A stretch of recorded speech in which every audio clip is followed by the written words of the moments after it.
About to go live. Shit. Yeah. And we're live with another episode of BS Busters. I'm joined by Kenoshi Abominito and Jewel Rider, but we'll let the lady introduce herself first, then Kenoshi, then myself, then we'll get into it. Go!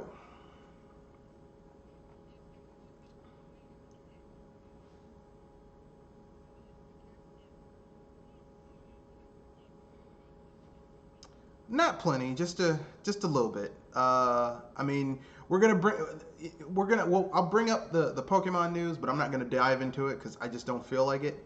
Kenoshi, go!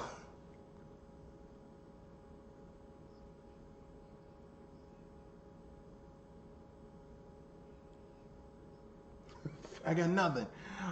So because I just want to get this out of the way right now, so we can talk about other things. Um,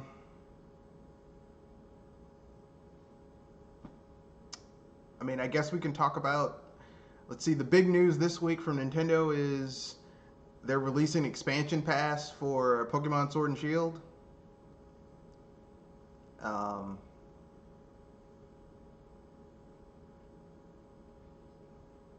yeah, it okay. If you're a fan of Pokemon, it looks interesting. If you're like a if you're more of a casual fan, it looks interesting. If you're a hardcore fan, it's kind of like yeah, it's a little scummy, but either way, like I kind of jumped off the Pokemon bandwagon a while ago, so I'm not as like into it as I used to be, or even at all really. So to me, I mean, I guess I'll let you state your position, Kenoshi, and then Joel, then myself, and then we'll move on.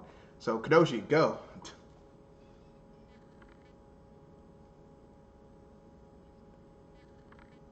Pick it up. All right, that's cool.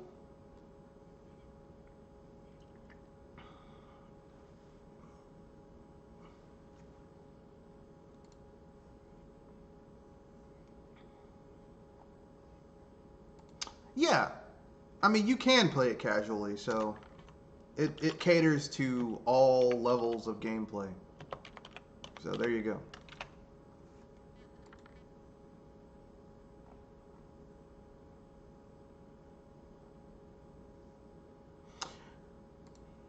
Yeah, that would be cool, wouldn't it?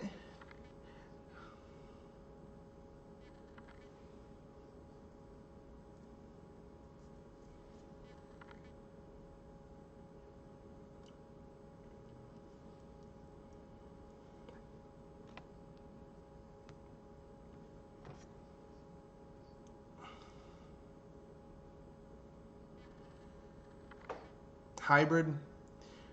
Wouldn't it be cool if you could create mutants, but like the mutants are sterile? You could breed a mutant Pokemon. Like, let's say you could breed a Charizard with an Ice type Pokemon and get a Charizard that has a ice that's ice and flying, but it's sterile, so you can't breed it with anything else. But then you have a Pokemon that is utterly unique. It'd be cool. It'd be cool. To me at least, it would change up the game because you'd have to change up how you build your move sets and shit like that. Yeah, your team, your move sets for your teams, your HMs, your TMs, what abilities they could learn, shit like that. But that would actually innovate the gameplay. So fuck that. Uh,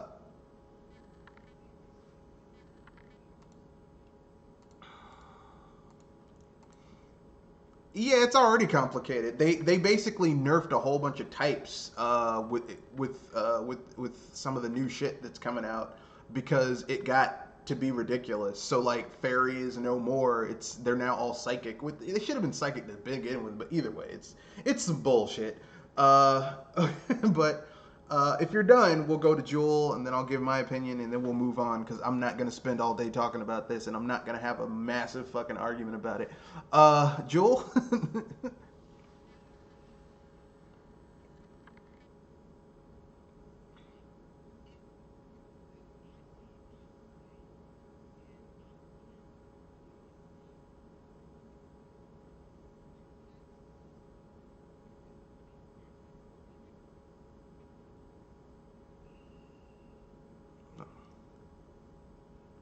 No, go ahead, Kenoshi. Okay.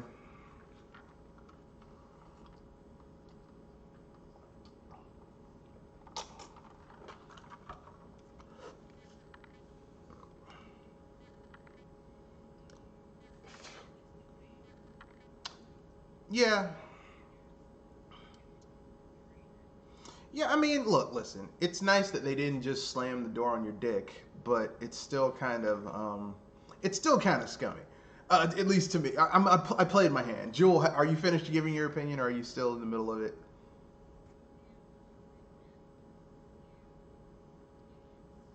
All right. Okay. Getting a little feisty there. Guess it's my turn. Okay. As you know, as someone, like I said, I don't really have a dog in the fight because I'm not really into Pokemon anymore. It just got to be too much bullshit to me.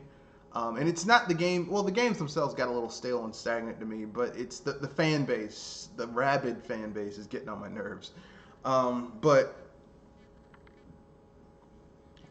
it's not just that. It's the if you're a casual fan of Pokemon, this is actually a good expansion. If you're a hardcore fan of Pokemon and like of what it used to be, this expansion and this content is kind of a fuck you because this is content that should have been in the base game. This is content that they're announcing this 3 months after the game came out. This shit, well, I mean, less than 3 months after the game came out. This is like content that was in the base game and they cut it out so they could sell it to you later. And I expect better of the Pokemon Company because they haven't done this before. But if you would have followed the signs of how half-assed some of the later some of the handheld Pokemon games were, and kind of almost cut and paste they were, you'd be like, okay, yeah, it makes sense. Yeah,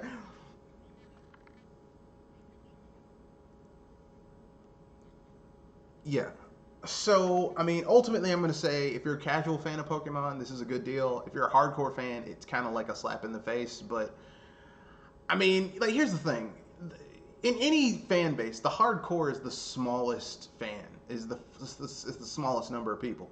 You're going to have more casuals than you do have hardcore. But the hardcore is important because they set the tone for what's eventually going to become what's going to be appealing to the casuals. So piss off the hardcore at your peril. That's on you guys. So they can do whatever the hell they want. Okay, let's move on.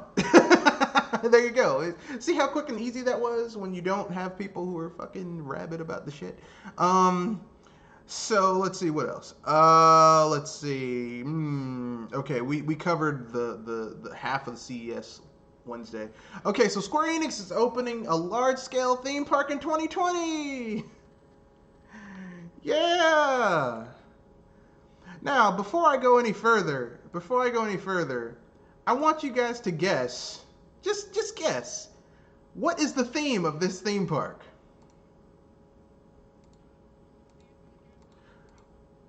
Square Enix. Oh, Kenoshi, did you guess Final Fantasy? You fucked up. It's not Final Fantasy. Take another guess. Take another guess, Kenoshi. Oh! You're wrong again. Yeah, man, how dare you? Two of the biggest, most popular franchises that Square Enix has under their belt. They're not making a theme park about either of those two things. Uh, I'll give you one more. You get a third one and then you're out. Come on, you can do it. I'm winding up for the pitch. Wrong again. You're out of here. Go to the dugout. Go sit down. Okay, so here's what their theme park. So here's what their theme park. Here's what their theme park is about. Ninja Tower Tokyo. It will be a new world featuring state-of-the-art ninja attractions. Square Enix's live interaction work said the location is appropriate as Tokyo had a village of ninjas serving as guardians of the Shogun's mausoleum when the city was called Edo. Live Interaction Works was established by Square Enix in order to create location-based entertainment attractions, such as theme parks, shopping malls, and event spaces. I'm surprised Square Enix isn't bankrupt at this point. I really am not. I'm like, I can't believe they're still alive. So basically,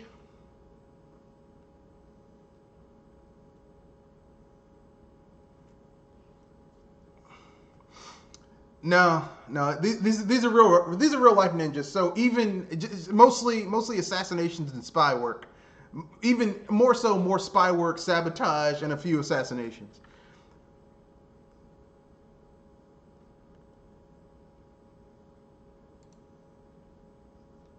Because Square Enix is fucking stupid. Yeah.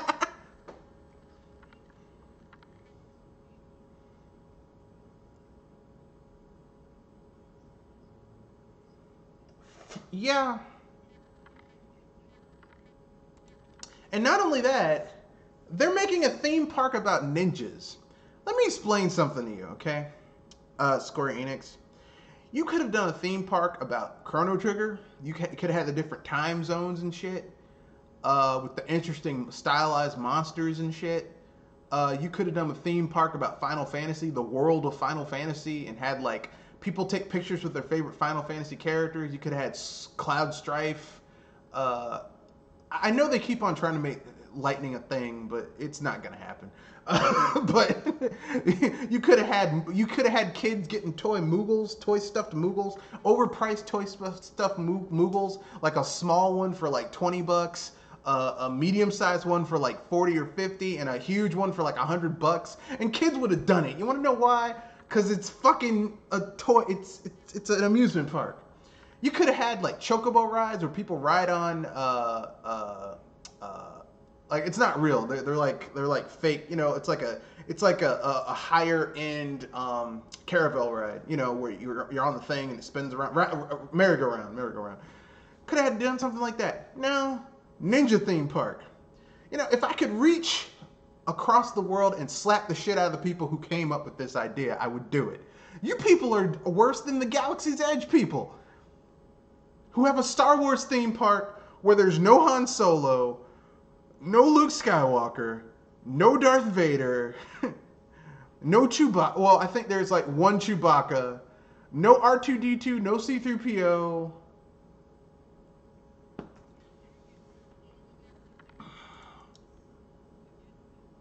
But at least it has the name. This is some shit. Hey, it's ninjas. Ah. So basically, the Nijian no Mori theme park in Japan is also creating a new Godzilla-themed theme park, which seems like it would be more badass than, you know, a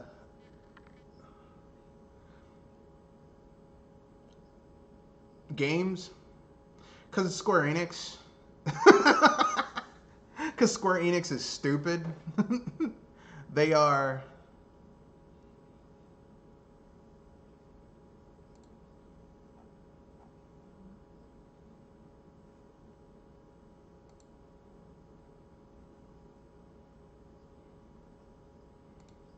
Yamaha. Yeah.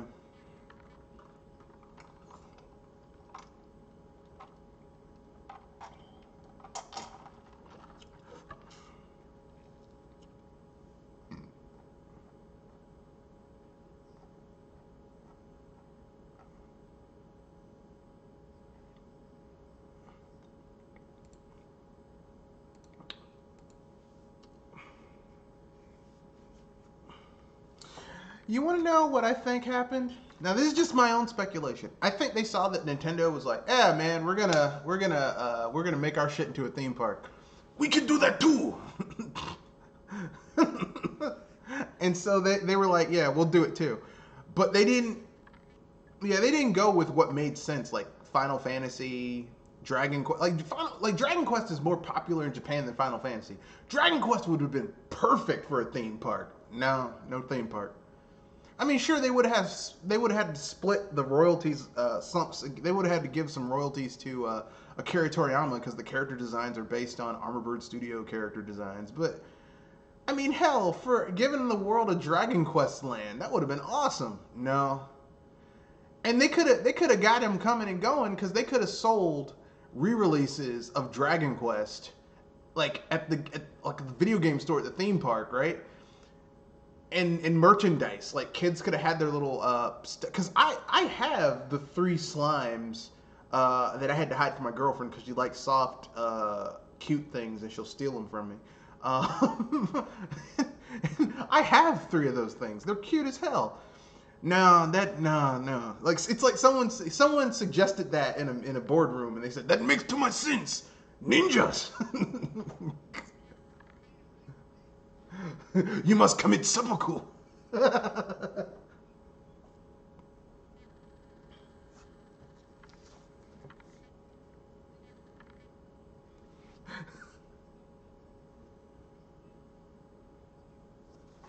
Pitching ideas. Yeah, pitching ideas. Yeah. I could see. Here's what I imagine that board meeting went like. Okay, and I'm paraphrasing because it was in Japanese. Okay, I imagine that someone came in there and he's like, "Silence! I have an idea. We need to leverage something that's distinctly Japanese. We need to leverage something that's culturally ours. We need to leverage what we know the best. Something that only we can do as Square Enix. Something that only we can elucidate to the public and make money off of. Something that's stylish and distinctly Japanese. Yes, Uhuru. Yes, Uhuru. Final Fantasy? No, you fool! Dragon Quest? You idiot! No! What is it, sir? Ninjas! Wow. I need to get the fuck out of this company. I need to get a new job because these people are stupid. I don't know how these people are still in business because that's really, really dumb. Like I said, it would have been smarter just to do, yeah.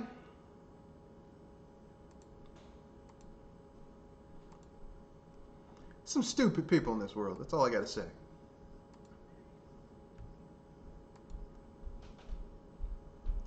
Yeah. I mean, like, this is how bad Square Enix is, right? When I was a kid, right? Like, you know, have you noticed that the output of Square, just the SquareSoft port of Square Enix, the output of how many games they put out, like legacy, like AAA, you know, benchmark titles, has gone down. Like in the third gen, when Final Fantasy first began, you got three Final Fantasies that came out in the third gen: Final Fantasy 1, 2, and 3. In the fourth gen, you got three Final Fantasies that came out: Final Fantasy 4, 5, and 6. And you can add, and that's not including the other shit that they put out as SquareSoft. You know, we're not talking Mario RPG, Chrono Trigger, Radical Dreamers, Live Alive, Secret of Mana, Secret of Mana 2, or sorry, Secret of Mana 2, Secret of Mana 3. We aren't talking about all those other games. We're just talking like the mainline Final Fantasy titles. And then even during the fifth gen, you got Final Fantasy 7, 8, and 9. And then the sixth gen hit, and it kind of hit the bricks because Hironobu Sakaguchi was forced to leave. So you got Final Fantasy 10, which, if you take out Titus, it's a good Final Fantasy, but with Titus, it brings it down a couple of grades. And then you get Final Fantasy X-2, which I always imagine as being Hironobu Sakaguchi's upper decker as he leaves the building. Like, fuck you guys. Enjoy that turd in the upper tank of your toilet.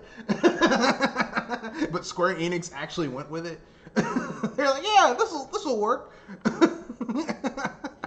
Yeah. Yeah, 10-2 is just bad. And then they did Final Fantasy 12, which is nice, but here's the problem. Final Fantasy 12 isn't a Final Fantasy game. It's a Final Fantasy Tactics title. And then the 7th gen is just them shitting the bed entirely because you get Final Fantasy 13, the entire trilogy, which is just terrible. Um, and then Final Fantasy. And here's the thing: each of the Final Fantasy 13 games is not really. It's a game that they developed and they slapped Final Fantasy on. They aren't Final Fantasy games. Like it's like no one knows how to make Final Fantasy games over there anymore. Because and I'm gonna let you in on a little secret because most of their most talented developers fucking left. Okay, their most talented developers and game designers at Square Enix who knew how to make Final Fantasy games and RPGs, they're gone. They left. Hironobu Sakaguchi took his brain trust and they became Mistwalker Studios, and the rest of them left and became Monolith Soft. So like the people who were left over there from the old days are the people who weren't good enough or smart enough or talented enough to leave. I know some people might get angry, but that's just how it be sometimes. So yeah, Square Enix has been fucking up for years, and it hasn't gotten better. But anyway, talking about companies fucking up, or maybe not fucking up, I don't know. Accordingly, this is a rumor now. PlayStation is skipping. Sony is skipping E3 2020.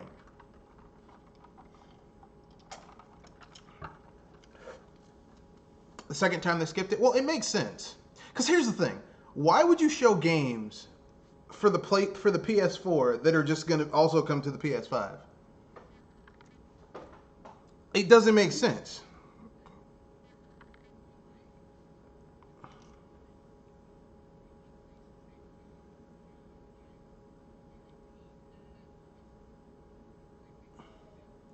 No, seriously, that doesn't make any sense.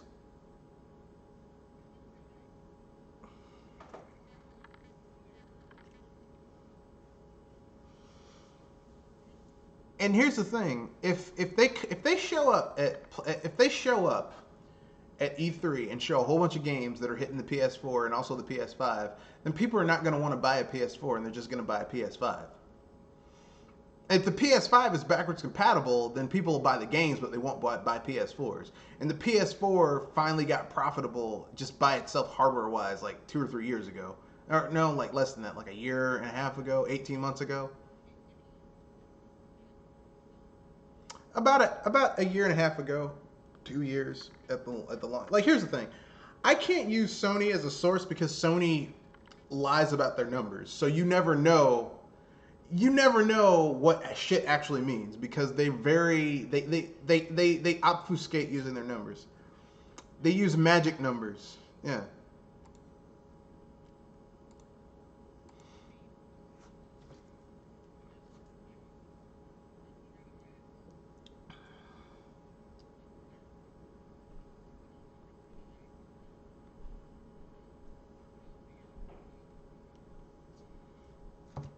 Well, suffice it to say, allegedly they're not going to be at E3 2020. Now, take this with a grain of salt, is because one of this comes from someone who's kind of reputable, but the other one comes from Michael Pachter. So, yeah, yeah.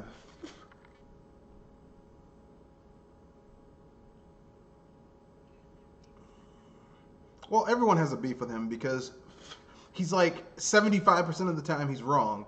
Uh, but here's the thing: 25% of the time he's right. So he's not wrong enough. He's not wrong enough of the time for you to say, okay, he totally doesn't know what he's talking about. Because, like I said, 70.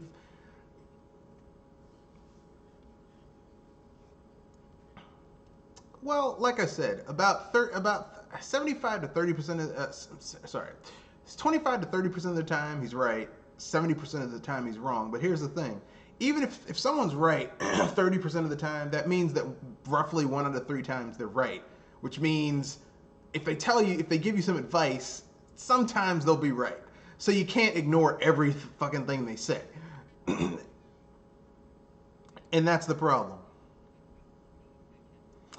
Some politicians are trustworthy, just not Michael Pachter. Of course, he's worse than a politician. He's a financial guy, so that's even worse. So yeah, PlayStation allegedly, according to rumors, is skipping E3 2020 because it says here in this article that well, let me let me open it again because I closed it because I thought it was done. Um, yeah, that's worse than a politician because financial guys want to fuck you over so that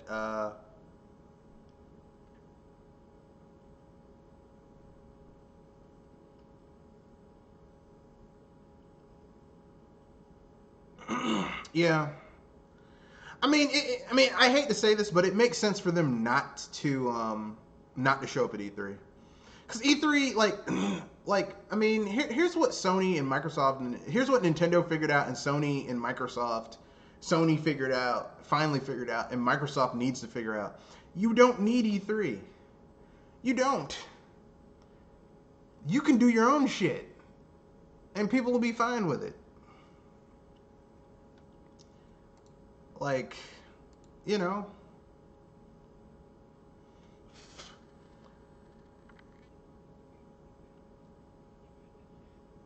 I mean, Sony could have its own little event for the PS5 and really show off everything they need to show, you know?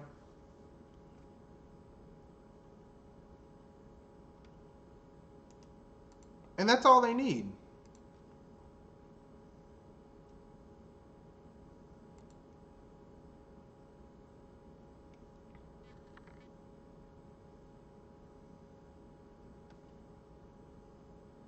So, but that's just me. I guess we can keep it moving, keep it moving.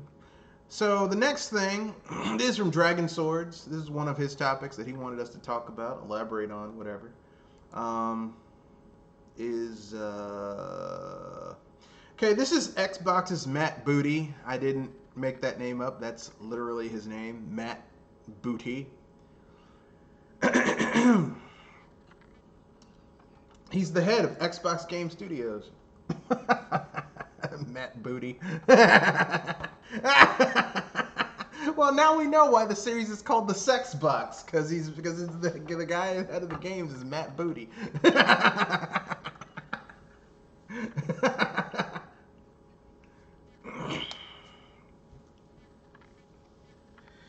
So does that mean if you were to so that means if when Matt Booty was a baby and someone shook him, he wouldn't they would say shake shake shake shake shake shake shake that booty from Casey and the Sunshine Band.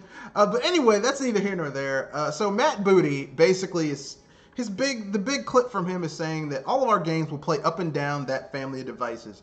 So basically, this is what we've been saying. The next Xbox is going to be basically a series of devices of mini shitty little gaming PCs, okay? But ultra specialized gaming PCs. There's probably going to be one that's for streaming. There's probably going to be a base one that you can use physical media on, and probably like an upgraded Pro version, right? And all of the games are going to be playable across all of them, which means like with moderate upgrades depending on the power. So the streaming one is probably going to be like it's streaming from like a hard drive to the system, and then the one that's going to be like your standard Xbox is going to be more conventional, like the past gens of Xboxes were. And the powered up one, like you might have slightly better graphics. There might be the enemies on screen might be a little bit more detailed, but nothing special. Because here, let me let you in a little secret. No developer on fucking planet Earth is gonna spend all that time and energy coding shit to specially take advantage of different pieces of hardware. Not the way Microsoft is trying to lie to you about.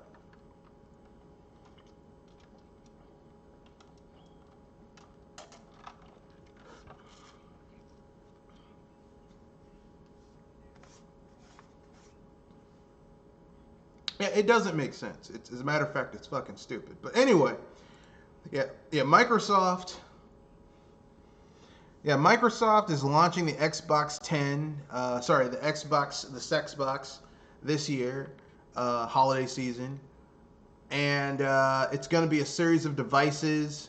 But here's something you might not know: there are no first-party games coming to the Xbox in the first year of its life cycle. Everything is going to be well, the thing is, there's nothing going to be exclusive. What I mean, okay, like every first party game that hits the Xbox console, the Sexbox, is also going to be hitting PC and whatever the hell else they can put it on except for PlayStation. You understand? So really, there's no reason for you to own an Xbox, a Sexbox. Nope.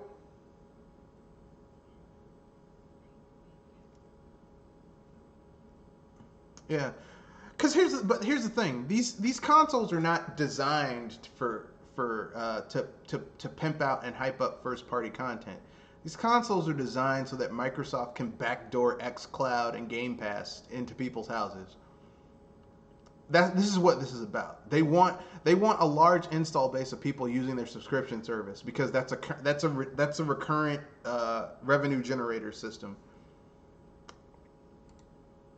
Right, Kenoshi? All right. They essentially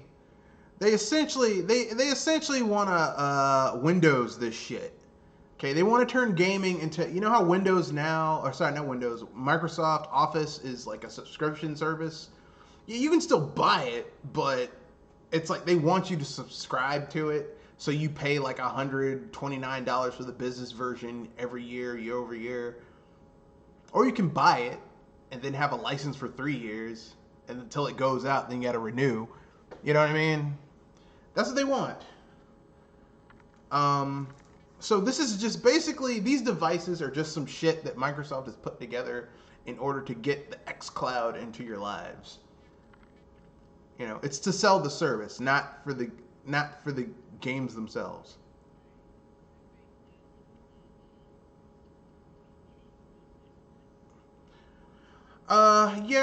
Yeah, they did, but the reason they failed with the TV, sports box is because they read the market wrong.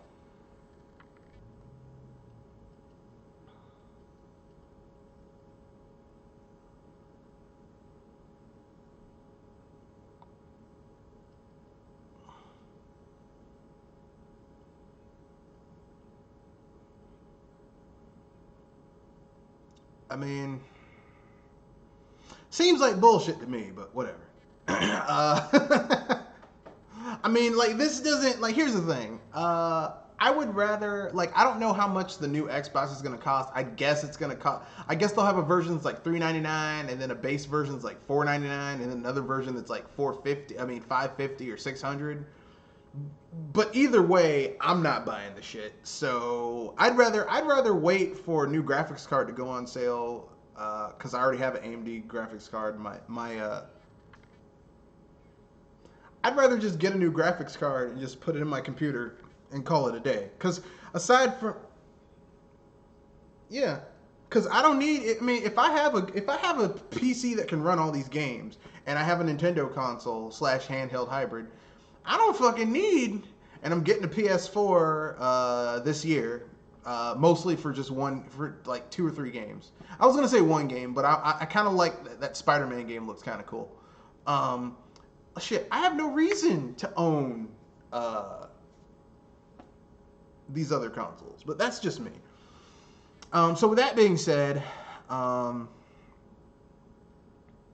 keeping it moving.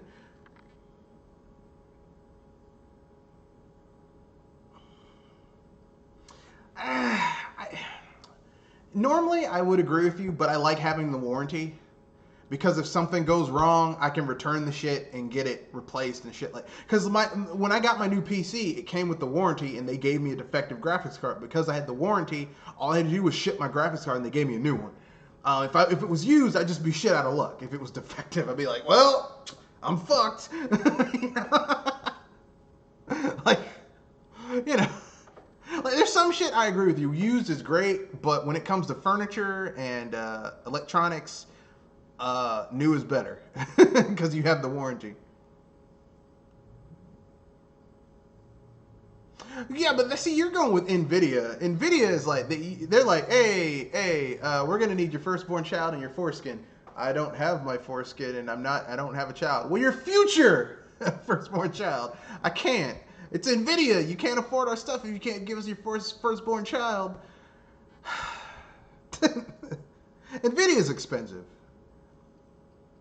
And I know people are gonna say, well, it's the performance, but I'm like, I can't.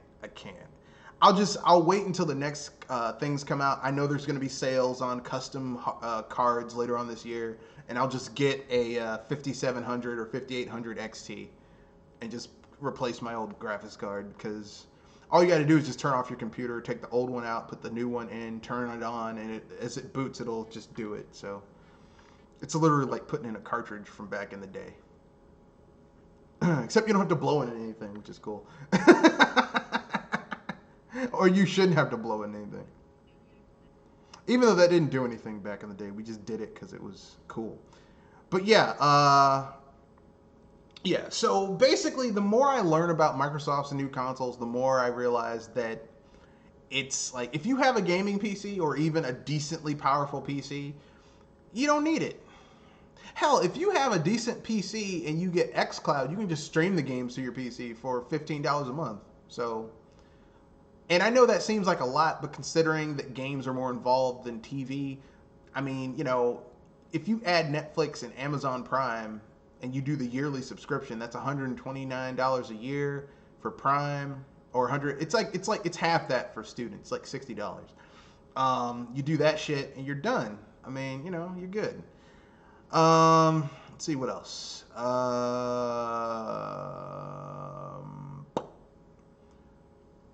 So we have a question here from Dragon Swords 15. If anybody wants to respond to this question, here's the one I have in mind. Is Pokemon Sword and Shield alone a home console quality title or a handheld quality title? So Pinky's not here, but basically he's saying it's a home console quality title since the Switch is a hybrid console, which kind of contradicts the whole thing. Kenoshi, you have any? You want to answer that question? Give your answer to that question. Joel?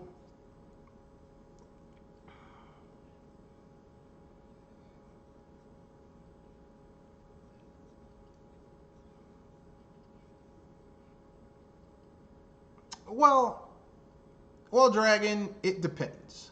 This is my answer. It depends.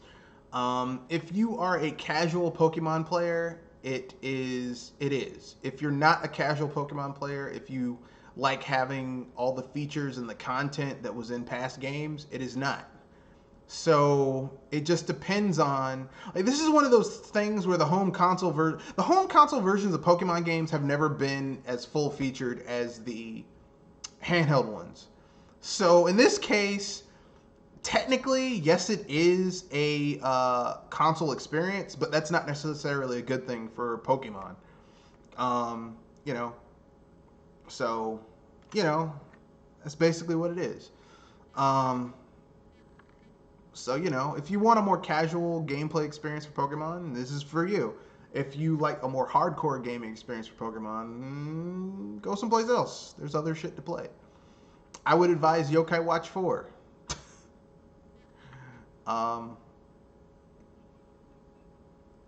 Or the game. Yeah, Tim looks interesting. There's like tons of Pokemon-like games you can play that are more hardcore than Pokemon is right now. Or you can get the game. I know I said I wasn't going to pay $60 for a re-release of a game, but I like this game so much and there's new content added to it. I'm getting it. Tokyo Mirage Sessions FE Hardcore. Sharp FE Hardcore.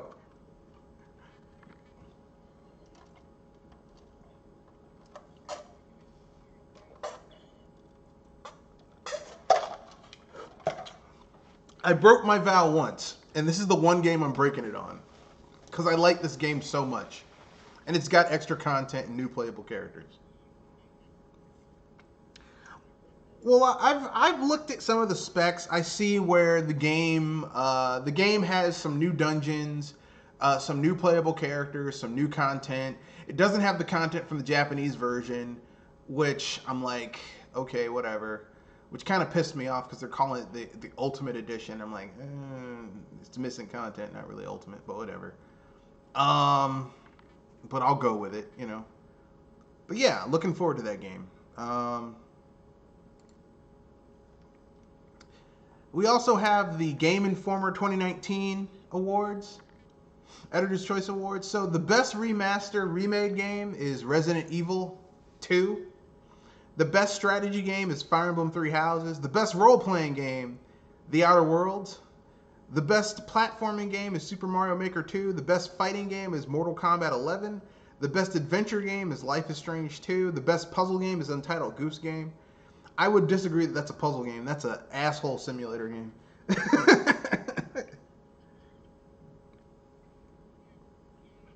You wanna be an asshole for 30 minutes? Untitled Goose Game.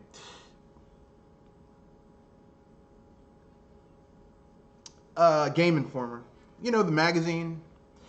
The No, it's Game Informer, not IGN. No, it's Game Informer, not IGN. Yeah. Well, Game Informer is a little bit more reputable than IGN, because IGN is just fucking stupid. Then we have best action game, Sekiro: Shadows Die Twice. But here's the thing I noticed. This game actually has games that fucking fit into their category. Yes.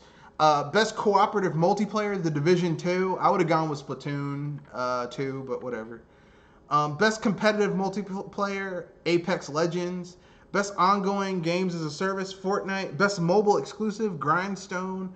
Best PC exclusive, Disco Elysium. Best Microsoft exclusive, Gears 5. Best Sony exclusive, Dreams. I've never even heard of that game. Best Nintendo exclusive, Fire Emblem Three Houses. Okay, fair enough. And Game of the Year was Control. I know a lot of people like that game, but I just don't see it. Yeah, a lot of people like that game. I just don't see it. I just can't believe that the guy in control of Xbox Game Studios is named Matthew Booty.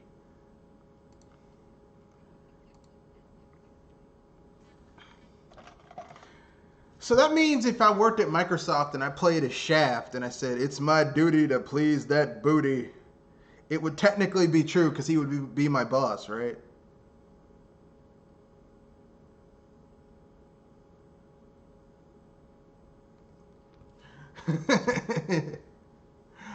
I would feel really uncomfortable saying that about a man. If it was a woman, I'd be like, okay, I'm cool with this. But a dude, not really, not feeling it.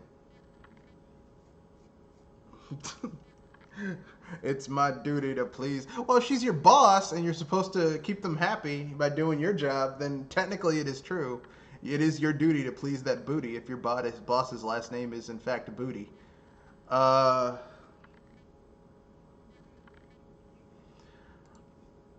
Well, you know, I had a kid when I was in elementary school whose name was Matt Knipple, spelled Knipple, but I thought the K was silent.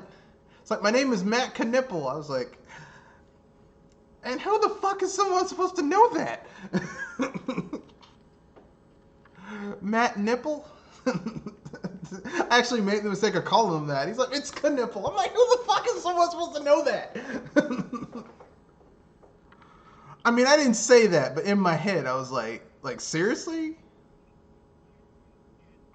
Yeah, because someone's going to pick on him. Like, hey, it's Matt Nipple. I think I need a bra. He needs some support. Give him a bra. Yeah, there's a lot of jokes I could have made, but I didn't because I'm a nice person. Yeah, the jokes write themselves because I'm an evil person. So with that being said, I guess we can move on to the fun portion because, you know, that was the news. Yeah, it was a short news week. And, you know, I didn't have to have a rolling battle about Pokemon in this. So it works out. So the fun part of this podcast, we're going to talk about, if I can find the, oh, here we go. What underutilized game genre would you bring back now? Now, when I say underutilized, like, there's a lot of new shit coming out that used to be underutilized, where beat 'em ups are coming back, computer RPGs are coming back, first-person dungeon crawlers are coming back. But there's still some stuff that's still, being left on the table. So, what would you bring back? Who wants to go first? Ah, yes. I'll let Kenoshi go. How would you bring back puzzle RPGs?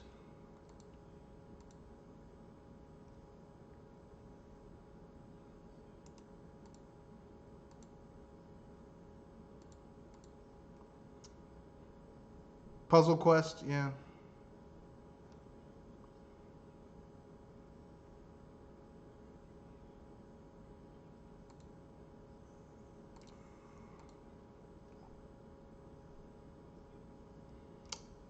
Puyo Puyo Cross Tetris.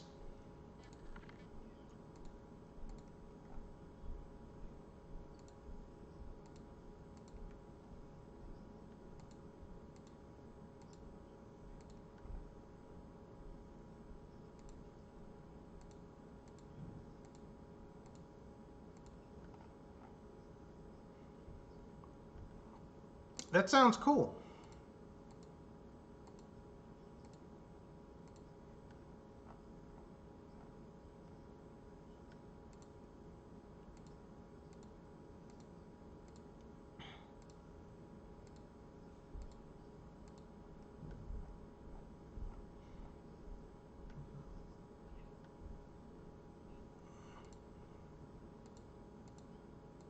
Freeze an enemy so they can't move for a certain period of time, giving you time to do more damage and stuff like that.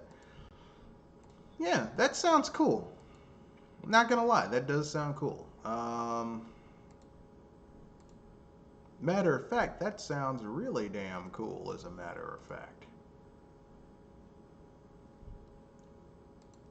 Um, I'd buy it. But then again, I like puzzle RPGs. Like I'm the guy who bought Puzzle Quest 2, Galactrix, uh, Puzzle. No, Puzzle League is a completely different game. Puzzle League is Panel de Pon. Uh, it's basically Tetris Attack.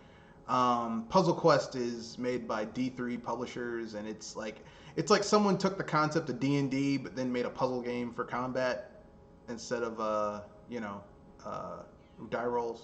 Same thing.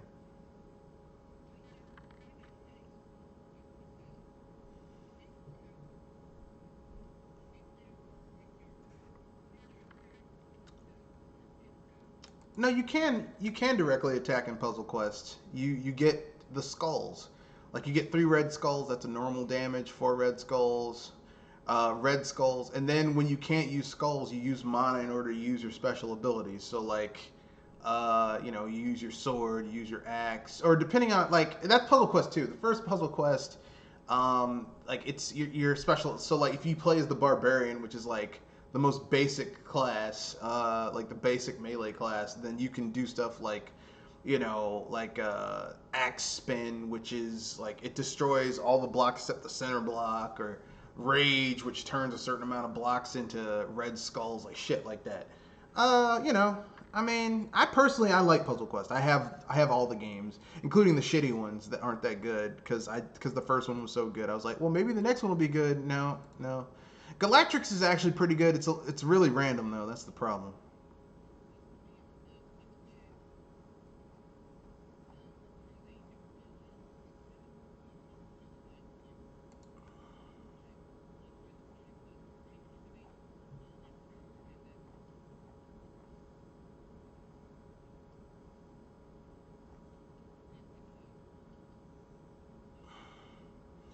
Uh, I mean, it is a little random, but I mean, basically, the higher your stats are for certain things, depending on what character class you have, the higher chance, the more mana, the more resources generated when you like switch those blocks around. So like the higher your battle skill is, the more damage you do with your skulls. The higher your earth, air, fire, water skills are.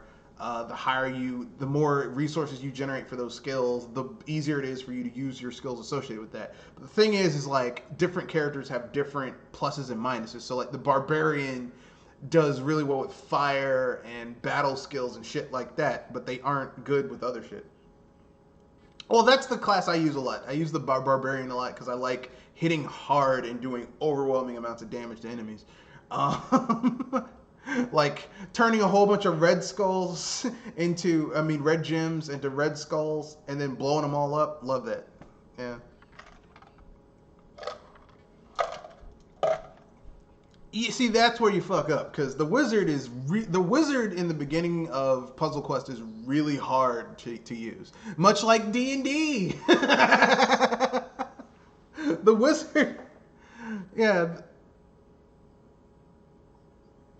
yeah. Well, the thing about magic users is magic users suck in the beginning of every game, but then towards mid game and end game, they turn into just ungodly, yeah, ungodly amounts. The only RPG type game that I've played where the magic user just sucks all throughout the game is it's the opposite thing where the magic user is kind of useful in the beginning, but then towards mid tier and end game they suck. Is Skyrim. Magic users in Skyrim just fucking suck. Like it's your magic skills in Skyrim are just trash. Like, I mean, if you're like level 60, level 70, and you're still even the most powerful spells in that game against higher level enemies don't do shit. I mean, it is.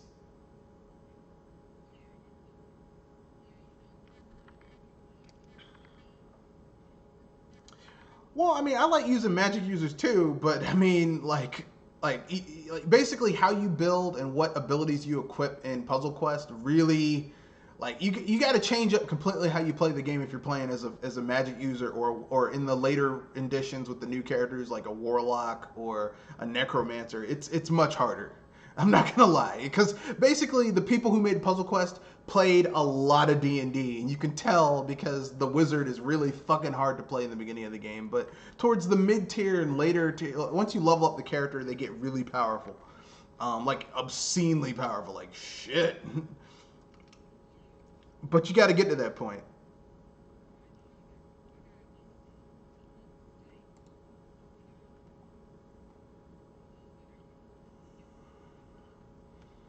Yeah, I mean it's hard to It's you like I'm having difficulty. I'm like, but it's really. Oh wait, you're playing as a. Okay, never mind. It makes sense. Wizard or druid, yeah, those are motherfuckers to play as. Um,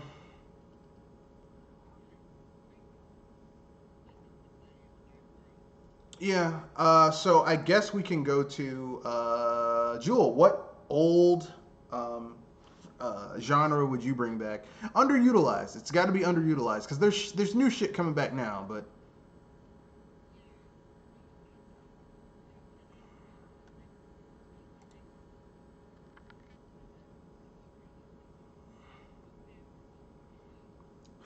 arcade versus simulation.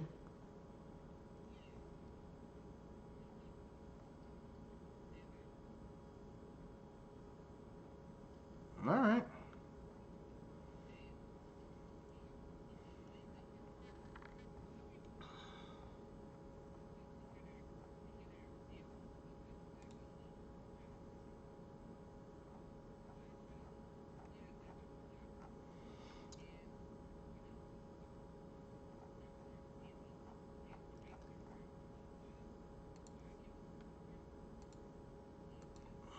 Well, there's Mario Kart and Sega and Sonic Racing, and that's it.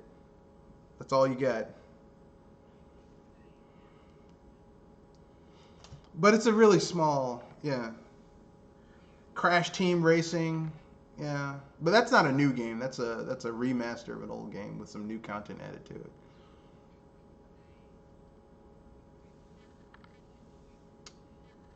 Well, like I said, it's not a new game. It's an old game with new shit added to it, so that's not really a new game. Like the only two franchises that still are making new shit and some low budget shit like Nicktoon Racing shit like that. But I get what you're saying. The overall gist of what you're saying.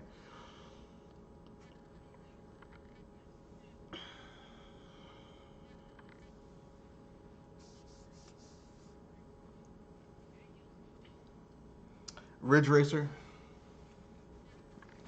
Ridge Racer.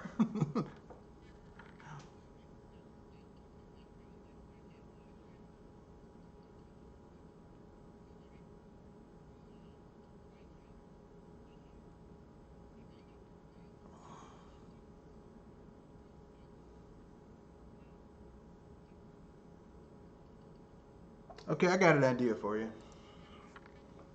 I got an idea for you. Okay, check this out. What if you took, um, right? Anyone here ever heard of Hydro Thunder? Hydro Thunder. It was an arcade game that then was later ported to the N64, Dreamcast, PlayStation. The PlayStation version sucks, but it's like a fifth, sixth gen game. But basically, the big thing about Hydro Thunder is that you had these boats, but you also had weapons, and you could like crash into other boats and blow them up and shit. What if you took the concept of you're a racer, but there's also combat aspects, and you took F Zero, right, and you smashed them together? Because in F Zero, like you don't really have weapons. It's all about racing and knowing the track. But what if you added weapons to it, right? So you could blow up other cars and shoot shit at them and like use like so you like had an offensive weapon and a what? I wouldn't go Twisted Metal because Twisted Metal is more like an arena shooter. This isn't an arena shooter because you're on tracks. It's not an arena. But you get money from the races. If you're playing as a bounty hunter, you actually have to, while you're racing, you have a bounty, someone you have to take out while you're driving, right? And depending on which character you pick, like let's say you pick Zoda, you're trying to take out not Zoda, Samurai Goro. You're trying to take out Captain Falcon. If you take him out, you get money for it, right? Because each character has like a rival and a bounty if they're playing as a bounty hunter. So let's say you're Captain Falcon, you got to bring in this guy named Racer 15. Just that's a generic name, but you get what I'm saying. Like you got to take him out while you and also win the race. But this is F-Zero, and the races are fucking hard. So yeah, F-Zero's ball crushing. It's really a difficult racing game. It's not.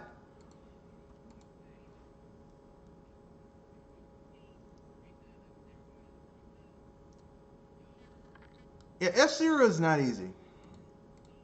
Yeah, F-Zero is not an easy racer. But anyway, no, I mean the first track is always kind of easy, but after that, no holds barred, fuck you. That's F-Zero. So basically, what I would do is, but yeah, would that be interesting to play an F-Zero game where you could like you get money and then you can upgrade your car? Maybe add a mode where between races you can kind of walk around and you know talk with people. Maybe you know to upgrade your vehicle and shit like that. Maybe do like little side quests like, hey man, someone stole my hovercraft. Could you find it? You find it, but you like blow up the car and bring the wreckage back to the guy, so you get a diminished amount of money. Stuff like that. Like maybe you might have to switch out your weapon for like a nullifier that like shuts down the vehicle so that you don't blow it up when you do those types of quests. But you have to remember to switch it over because if you don't, you're going to be on the track with a nullifier instead of a real weapon, and the nullifier does negligible amounts of damage. So you know. But it's F-Zero. You know, you'd have to have really good track design. I don't know. Those are just some spitballing here. Dragon Sword, hello. How's it going, sir? We had a productive discussion about Pokemon, as in there were no arguments. We just said our pieces and moved on, which is how that discussion should go. We covered your question about Pokemon, and also your topic about the Xbox basically being just a series of miniature gaming PCs that Microsoft is is trying to get a backdoor into people's houses for their services like xCloud and Game Pass and shit like that. We also laughed about how the leader of their game studio is named Matt Booty. we were like, yeah. So if I worked for there and it was a Halloween, yeah. If I worked there and the guy and it was Halloween and I played a Shaft and I said it's my duty to please that booty, it would actually make sense because he's my boss and I'd have to like do my job in order to, you know, make things work. And if someone shook him, could you say shake, shake, shake, shake, shake, shake, shake that booty, do do do do do do? like that Casey and the Sunshine Band song. But yeah, after we did that, we went on to the fun topic. But if you would like to elaborate on your topic, you can, sir, if you wish.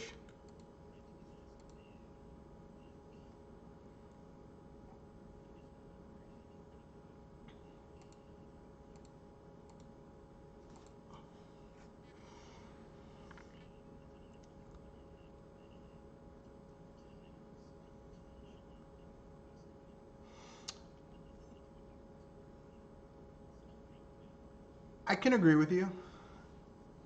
I can agree with you. Like that's I have to agree with you. That is also my worry about the Switch is because the Switch is a hybrid console. It is like yeah, it's a hybrid, which means it has qualities of a handheld and a console. But because it's a hybrid, it doesn't do either as well. Like it doesn't do strictly a handheld game as well as a handheld. It doesn't do a home console game as well as strictly a console. So it's kind of like I'm not seeing games that really wow me on the Switch. And I know people want to say Astral Chain, but that game could have been on the Wii U and no one would have said shit. You know what I mean? Um, it's a good game, but it's not like, oh my god, this could have never been done on anything but the Switch. Personally, I have to agree with you, Dragon. I do think that is something they have to worry about because here's what people need to understand, in my opinion, and I think you might agree with me, Dragon. Some games, like there's some gameplay experiences that can't reach their full potential on a handheld. And then there's some games that can only reach their potential on a handheld, and vice versa. There's some games that can't really reach their full potential if they aren't on a home console. And then there's some games that when they're on a home console, they suck, but on a handheld, they'd be great. I mean, look at Daikatana. Daikatana sucks on everything except for the Game Boy Color version, the handheld version of the game, which is actually pretty good. It's got a combat system that's akin to Link's Awakening. No, it's legitimately a good game. It has stages, but the combat works. The story makes sense. It's very well made.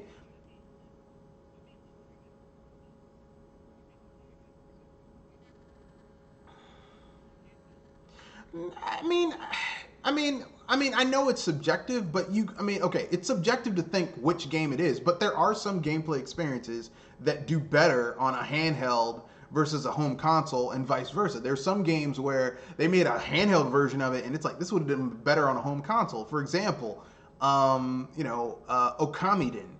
Okamiden is like Capcom's like, well, it's the sequel to Okami. Not really. Like Okami is a console game. It needs to be on a console. It needs to have that massive color palette on a big screen with all this cool shit going on. You putting on a little tiny DS, that's disrespectful to the franchise. You know? Like, I mean, I hate to say this, 3D Zeldas really need to be on a home console. They should not be on a handheld. 2D Zeldas can be on either, but really, like the way things have been going technologically speaking, it makes sense for a 2D Zelda game to be on a handheld because it's a smaller gameplay experience. Metroid, a 2D Metroid's great on a handheld. Home console, I don't feel comfortable with that. You know?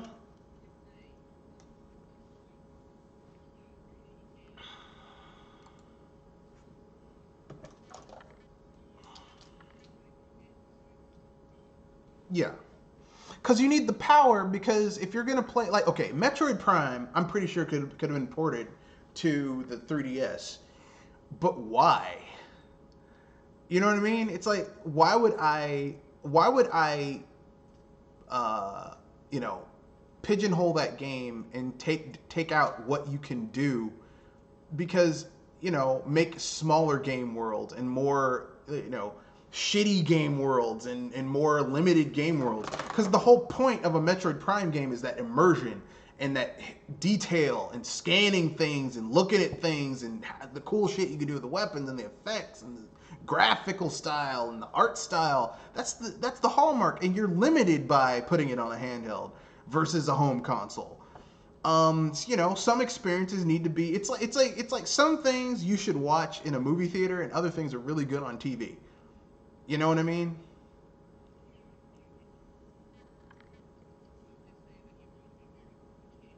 Yeah, it's very subjective, but there are some things that should be, and that's the problem with the Switch is that it's a hybrid console and people are putting everything on there and some shit just doesn't fit on the Switch.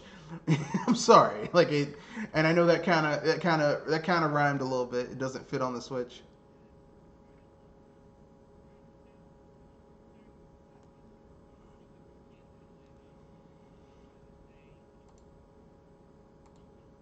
Yeah. Well, I mean, when I was on, oh no, go ahead, Dragon. You want to say something?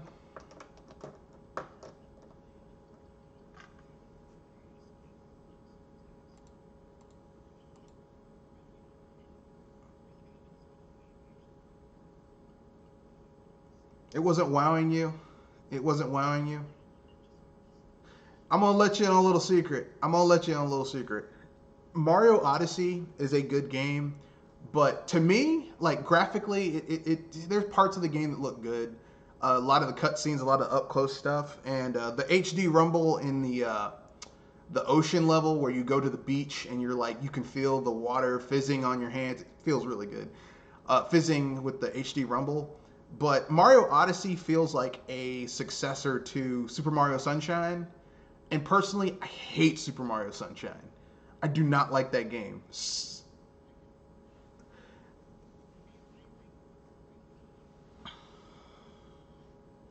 Well, I mean, because basically Mario Sunshine built a gimmick because the jumping kind of sucked, and this game kind of has a gimmick because the jumping isn't as good as it should be. The platforming because and you can't say it's because it's a 3D game because Mario Galaxy 1 and 2 and Mario 3D World had platforming and it wasn't nearly as bad as it. It's not as good as it could be in Mario as it has been in previous titles. But you're right. It is. It is not Mario Odyssey. Mario Odyssey is one of those games. It's a spectacle. But when you go back and look at it, it's like I feel a little underwhelmed. You know what I mean?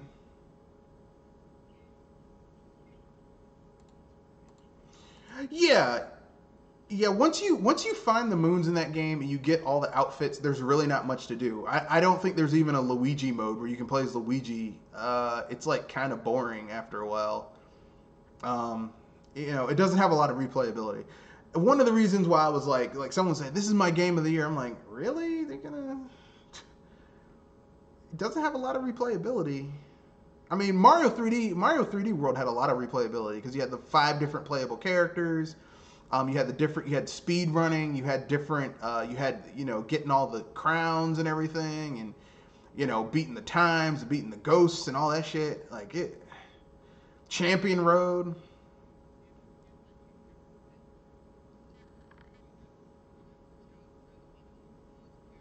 Yeah, yeah, that's what I'm saying. Beating the ghosts with all the different characters and everything. There's a lot of replay value. I mean, Mario Odyssey isn't a bad game, but it's not like, oh my god, this is the best Mario game I've ever played. You know what I mean? Like I would put it slightly above Mario Sunshine because at least it doesn't have Flood, because Flood sucks. But aside from that, yeah, Flood made that game like I don't like this game very much. Um, Yeah, I think here's what I project happening. I think that the Switch is going to have another maybe 2.5 years of life. I think Nintendo is already working on their next console. I think before they announce their next console, so I think maybe next year, maybe 18 months from now, they'll probably announce their next handheld. Um, so their next you think it'll be sooner than okay they might do either way. I think they will announce their next console soon. I mean their next handheld soon because they need that third pillar because mobile's bringing in the money, but they got to share that money with the other company that they're doing it with, and it's just a lot of bullshit. I think having a dedicated handheld would help because like I said, there's some gameplay experiences that really like there's some experiences that need to be on a handheld, and there's some gameplay experiences that need to be on a home console, and the two shouldn't be the same thing. I know Nintendo's had a lot of success with the Switch, but you can only do this shit once, and then you got to do something else. And I really do believe they need to do something else. for their home for really it would be cool if they brought back the Game Boy brand. That would be fucking awesome to me.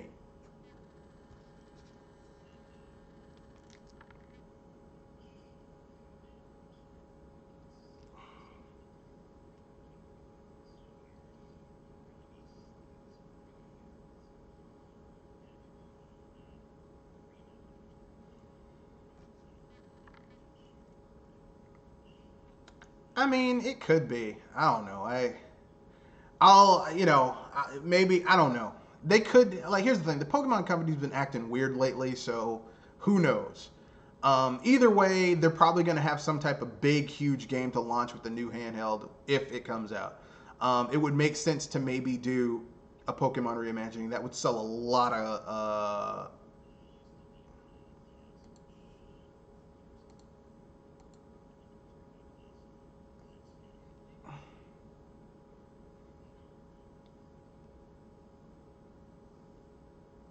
The Switch problem. Yeah, we could do. You know what? How about Wednesday next week? We do a podcast just strictly about how we feel about the Switch. Like unvarnished, not fanboyish. Because look, there's some things I like about the Switch. There's other things where I'm like, I see this as a problem.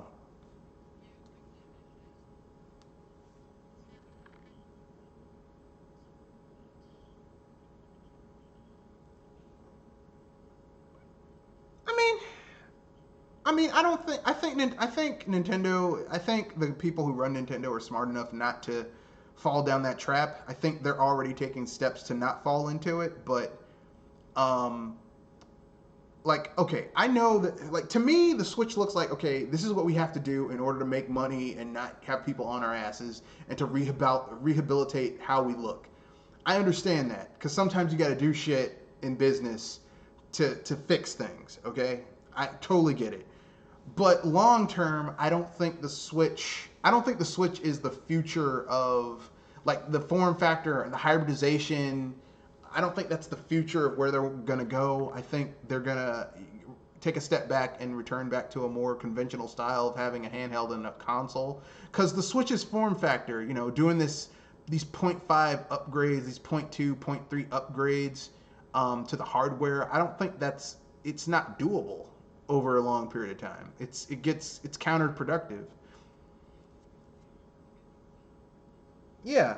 Like Microsoft and Sony, like Microsoft's like, yeah, well, people do the same thing with cell phones.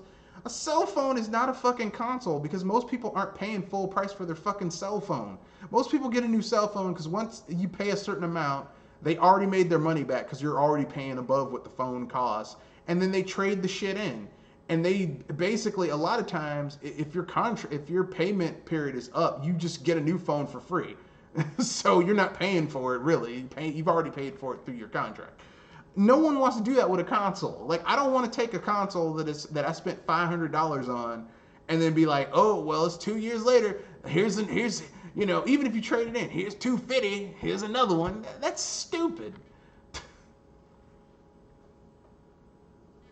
Yeah,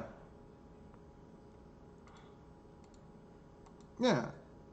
So and it's even more. And I know that the Switch is only what $399 at launch, or was it $299? $299? $299.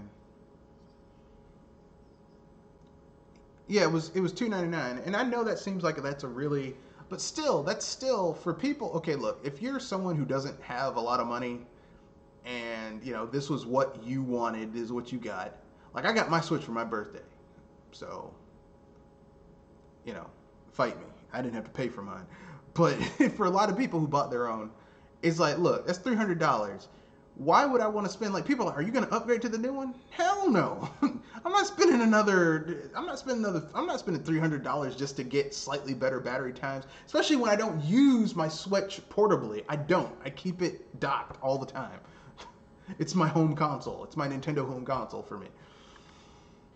So it's not worth spending that type of money on. So yeah, I think this Wednesday we'll do a special podcast about the Switch, quote unquote, the Switch problem, where we'll talk about our concerns. And listen, we're not saying this as, we're not being concern trolls where I'm just worried. No, these are legitimate concerns. We aren't just saying this just to be dicks or anything like that.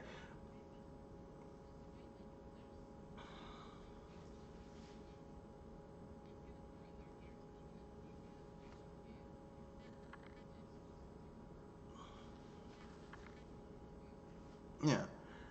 So I guess we can. Anyone have any other quick topics they want to cover before we wrap things up? Dragon?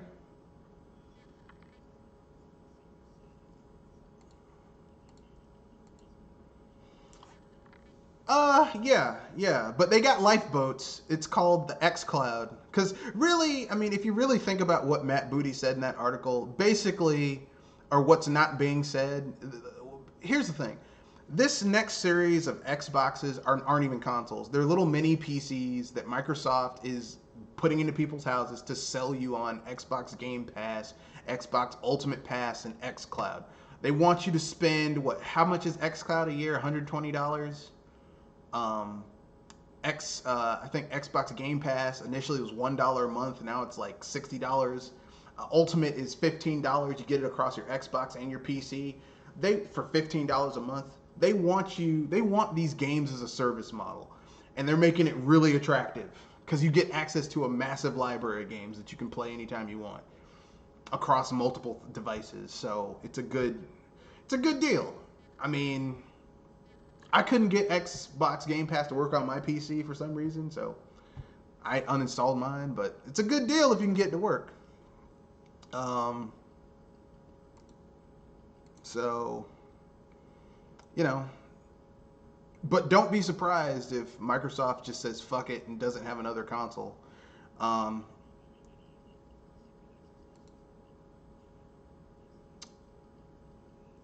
yeah. I'm thinking this is just to get the device into people's homes so that they can sell people on Xbox Game Pass and Xbox Ultimate Pass and all that shit. This is a backdoor to get the games as a service into people's houses. This is what this shit is. This is games as a service. They want to get it into your houses. And to be honest, I mean, like, here's the thing. I don't like games as a service because you don't like you're renting the games. You don't own them. But it's still a lot more fucking attractive than what Stadia is doing. Like, here's the thing. Okay, I'm gonna get kind of graphic. Okay, Google Stadia, like the games industry right now is like you just got put into a holding cell, and there's this big dude who's really well built raping the shit out of someone in the corner, and there's another dude who's normal size who's like, hey, I got lube right here. I can gently do this. It's like, well, I'm gonna get raped either way, but I can have someone do it gently or someone violently rape me. And Google Stadia is the one violently raping somebody. It's like, well, it's gonna happen. I might as well have someone do it gently. That's basically how it feels at this point, because it's bad either way, because they're just sticking this shit in your house, and they want you to spend tons of money on it, and they're gonna once they get a big enough install base, they're gonna jack up the prices and fuck people over. You know it's gonna happen. You can see it coming because that's what they all do. But that's okay. We've done most of the podcast by now. We got a little over 10 minutes left.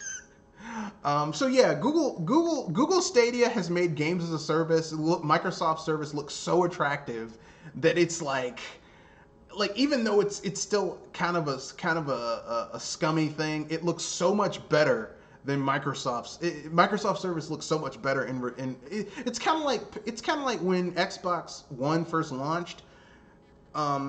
PlayStation, like Xbox One fucked up so bad that PlayStation looked way more attractive, even though functionally they're the same thing. Same thing with Google Stadia and Xbox's cloud services, xCloud, Xbox Game Pass, and all that shit. They're functionally the same thing. They're games that you're renting and buying and playing. But one didn't fuck up as badly as the other. So the other one that didn't fuck up as badly looks really good. You know? And that's the problem. I know some people will disagree, but it is what it is. So, anyone have any other topics they want to bring up before we wrap things up? We got 10 minutes left.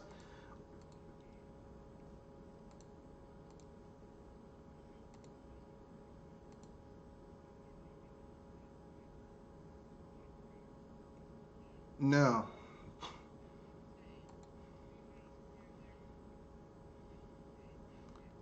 No. But Kenoshi was going to say something. Kenoshi, go.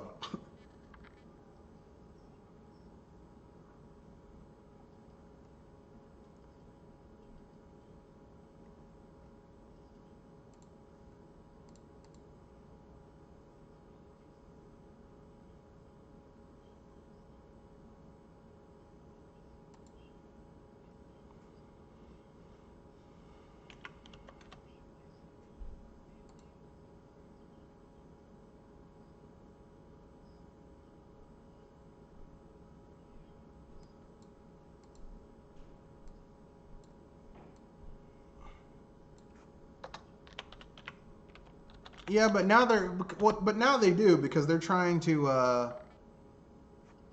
compete against Intel.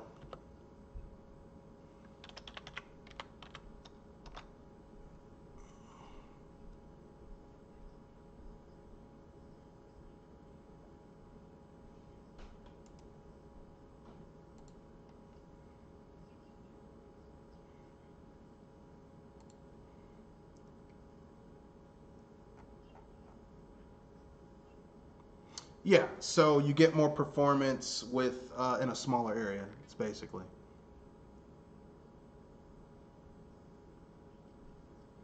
Yeah. So there you go. So yeah. We got a little bit of time left. Anyone else have anything else they want to say before we wrap things up? All right.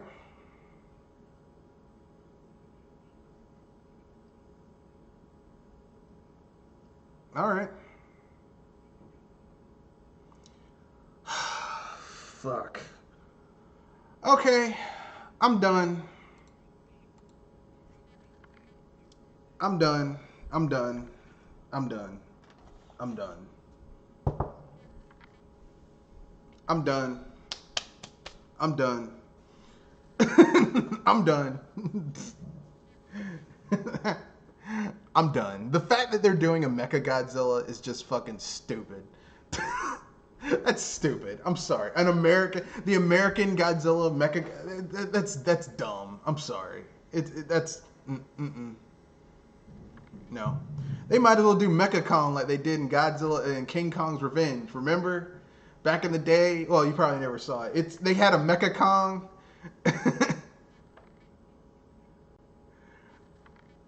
Well, whatever, Mechanicon, Mechacon. Anyway, the whole point is that this guy needs this Mechacon to dig into this mine in the Antarctic that's got this radioactive element in order to make this other thing. It's really fucking convoluted. It's a good movie though, even though it basically turns into the same shit. Because even the Mechacon steals some chick and climbs a tower and gets knocked down and breaks into pieces. It's like really the Toho King Kong films are kind of stupid. Even for a Toho film, they're kind of stupid. Like King Kong versus Godzilla, even though it was one of the highest grossing films of the time, is kind of stupid. And King Kong's Revenge is kind of stupid. Just not good films. Plus that suit looks ridiculous. I mean, it looks bad. Oh, it looks so bad. And the one in the first movie looks kind of bad, King Kong vs. Godzilla, but the second movie is even worse. But that's neither here nor there. I think we've exhausted all things. So who wants to pimp out their content or their channel before we wrap things up? I'll let Kenoshi go so he can get back to playing his game. Go ahead, pimp your channel out, man.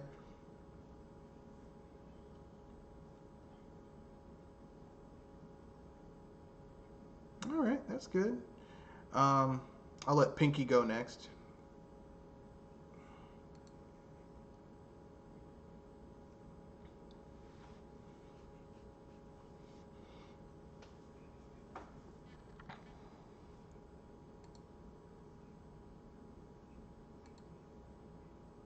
All right. What'd you have? What'd you have at Famous Day? You got some barbecue? Oh, that's good. That's good. That sounds good. Yeah.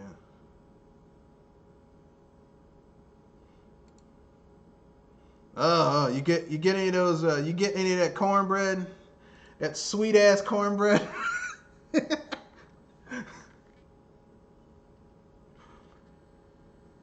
Yeah, that cornbread is so sweet. It's like you don't even need dessert. They're like, "Would you like dessert?" No, just bring another some more of that cornbread.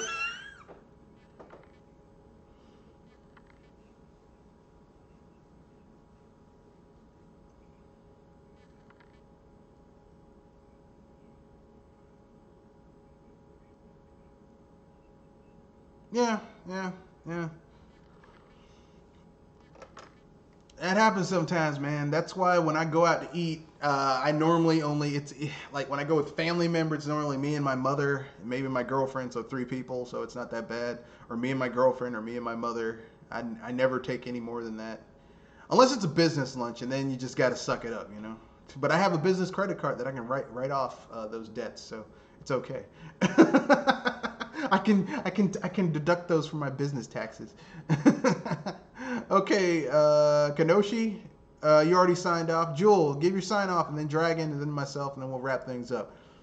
Come on, Jewel, do it, do it.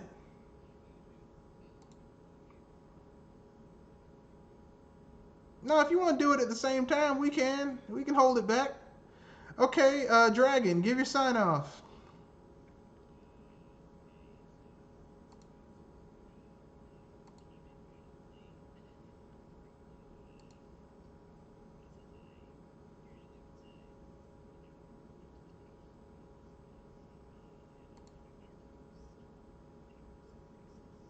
All right.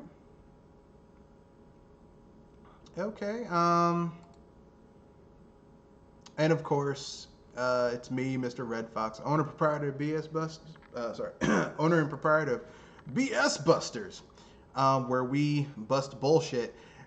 This Wednesday, we will be doing a special cast where we will be talking about the quote unquote Switch problem.